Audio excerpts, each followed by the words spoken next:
नमस्ते प्यारे बच्चों। मैं आपकी टीचर शीतल आज फिर आपके सामने एक नया अध्याय लेकर आई हूँ जिसका विषय है हिंदी व्याकरण और उपविषय है व्यंजन। तो चलो देखते हैं इसमें क्या क्या होता है। व्यंजन किसे कहते हैं, व्यंजन में क्या है, किस किस प्रकार के होते हैं। चलो शुरू करते हैं। तो पहला प्रश्न है कि व्यंजन किसे कहते हैं। तो इसका उत्तर है स्वर की सहायता से बनने वाले शब्दों को व्यंजन कहते हैं, जैसे का, खा, गा आदि। तो अब का में स्वर कैसे आप निकालते हैं, स्वर का कैसे पता चलेगा कि का में स्वर कहाँ है।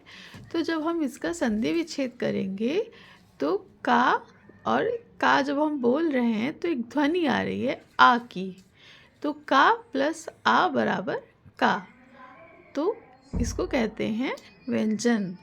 इसीलिए जो स्वर की सहायता से बनते हैं उन्हें हम व्यंजन कहते हैं। अगला प्रश्न है हिंदी वर्णमाला में व्यंजनों की संख्या कितनी है। तो आइए उसका उत्तर देखते हैं।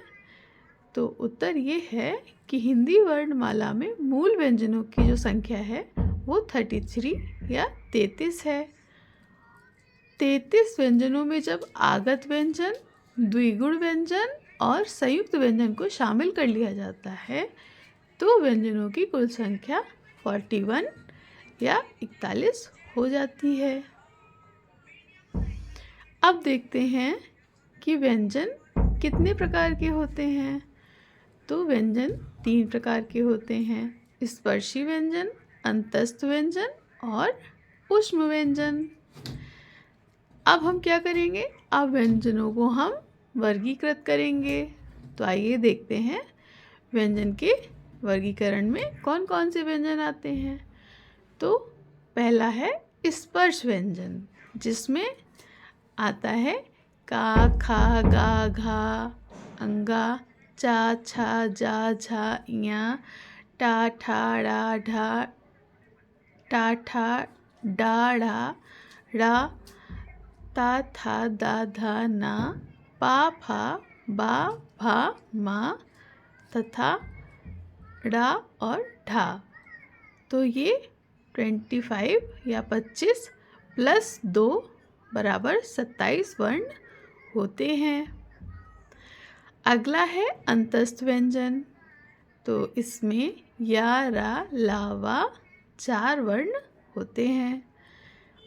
उसके बाद आता है ऊष्म व्यंजन।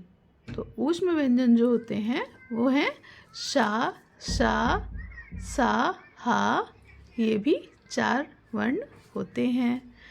अगला है आगत व्यंजन। आगत व्यंजन वो होते हैं जो हमने किसी हिंदी भाषा के अतिरिक्त कोई और भाषा, जैसे कि उर्दू या कोई और भाषा जो होती है उससे लिए गए जो वर्ण होते हैं उन्हें हम आगत व्यंजन कहते हैं। जैसे ज, फ, ये हैं 2 वर्ण। और उसके बाद आता है संयुक्त व्यंजन। तो संयुक्त व्यंजन हम उन्हें कहते हैं जो 2 वर्णों के संयोग से मिलकर बनते हैं। तो ये हैं छा, त्रा, ज्ञा, श्रा। तो ये हैं 4 वर्ण। जैसे अगर हम का और त्रा को जोड़कर देखते हैं तो छा बनता है, इसीलिए इन्हें हम संयुक्त व्यंजन कहते हैं। तो मेन जो है व्यंजन वो 3 हैं, स्पर्शी, अंतस्थ और ऊष्म। लेकिन जो आगत और संयुक्त व्यंजन है इनका जो परिभाषा है वो अलग है। अब देखते हैं स्वरों की कुल संख्या कितनी है। तो स्वरों की कुल संख्या 11 है और व्यंजनों की कुल संख्या 41 या 41 है। तो ये दोनों कुल मिलाकर संख्या में 52 या 52 बनाते हैं। अब देखते हैं एक विशेष बात क्या है। वर्णमाला में वर्णों की संख्या 52 है जो स्वर और व्यंजन को मिलाकर बनती है। स्वर क्या होते हैं, जैसे कि छोटा आ, बड़ा आ, जिनको बोलने पर कोई स्वर निकलता है उन्हें हम स्वर कहते हैं। कुछ ऐसी ध्वनि निकलती है ऐसा प्रतीत होता है कि कुछ स्वर है, तो उन्हें हम स्वर कहते हैं। जैसे छोटा आ, बड़ा आ, छोटी ई, बड़ी ई, ये सारे आदि 11 जो हैं वो स्वर हैं और बाकी व्यंजन हैं। तो दोनों मिलाकर 52 वर्णमाला में वर्ण होते हैं। अब देखते हैं उच्चारण के आधार पर व्यंजनों का वर्गीकरण कैसे करें, और या फिर उच्चारण के आधार पर व्यंजनों का वर्गीकरण। तो देखते हैं, पहला होता है स्पर्शी व्यंजन। इसमें का वर्ग, टा वर्ग, ता वर्ग और पा वर्ग।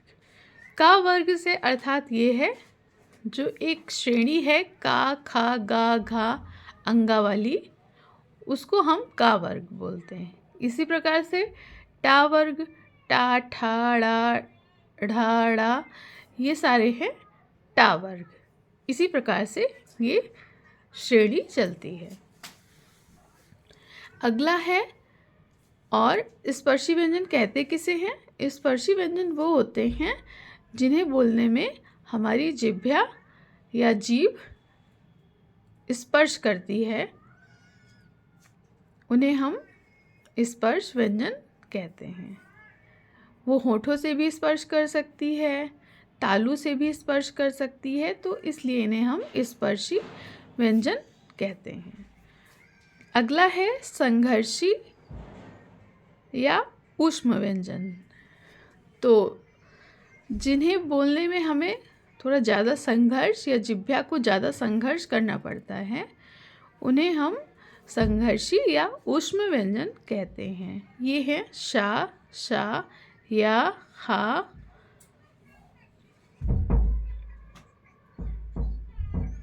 खा, फा और जा। अगला है स्पर्श संघर्षी, जिनको बोलने में हमारी जिह्वा स्पर्श करती है किसी भी मुंह के भाग को और संघर्ष करती हुई ध्वनि निकालती है, जैसे चा, छा, जा, झा।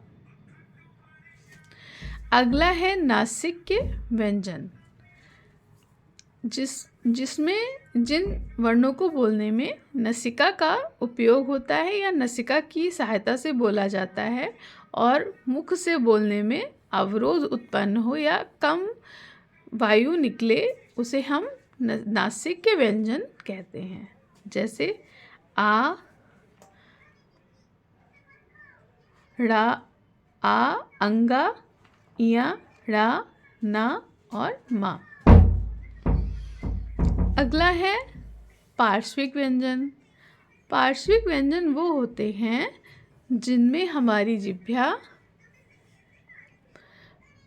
पश्च भाग से, हमारे मुख के पश्च भाग से टच होती है या लग कर आती है, उन्हें हम पार्श्विक व्यंजन कहते हैं। जैसे ला, तो ये हो गए पार्श्विक व्यंजन। अगला है प्रकंपित या लुंठित व्यंजन। इसका उदाहरण रा है। इसमें जो प्राणवायु, जो जिह्वा से प्राणवायु निकलती है, वो लुढ़क लुढ़क कर बाहर आती है। इसका उदाहरण है रा। तो इन्हें हम प्रकंपित या लुंठित व्यंजन कहते हैं। अगला है उत्क्षिप्त व्यंजन। उत्क्षिप्त व्यंजन के उदाहरण हैं डा और ठा। उसके बाद आता है अर्धस्वर, जो कि हैं या और वा। तो इस प्रकार से हम व्यंजनों को परिभाषित, वर्गीकृत और उदाहरण स्वरूप देखते हैं। तो फिर थोड़ा सा एक बार रिवीजन हो जाए। व्यंजन स्वर की सहायता से बनने वाले शब्दों को व्यंजन कहते हैं। हिंदी वर्णमाला में 33 व्यंजन हैं, और यदि 3 व्यंजनों को और मिला लिया जाए तो ये 41 हो जाते हैं। व्यंजन के मूल 3 प्रकार हैं, स्पर्शी, अंतस्थ एवं ऊष्म। जब इन्हें वर्गीकृत करते हैं तो स्पर्श, अंतस्थ, ऊष्म, आगत और संयुक्त व्यंजन भी शामिल हो जाते हैं। विशेष बात क्या है, वर्णमाला में वर्णों की संख्या 52 है जो स्वर और व्यंजनों को मिलाकर बनती है। उच्चारण के आधार पर व्यंजनों का वर्गीकरण इस प्रकार किया जाता है, जैसे स्पर्श, स्पर्शी या ऊष्म व्यंजन, स्पर्श संघर्षी, नासिक के पार्श्विक, प्रकंपित या लुंठित, उत्क्षिप्त और अर्धस्वर। तो ये थी आज की क्लास। अगर आपको पसंद आए तो आप लाइक करिएगा, शेयर करिएगा, कमेंट करिएगा और इसको याद करके अपनी परीक्षा के लिए तैयार रहिएगा। तो थैंक यू बच्चों, बाय बाय, फिर मिलेंगे अगली वीडियो में।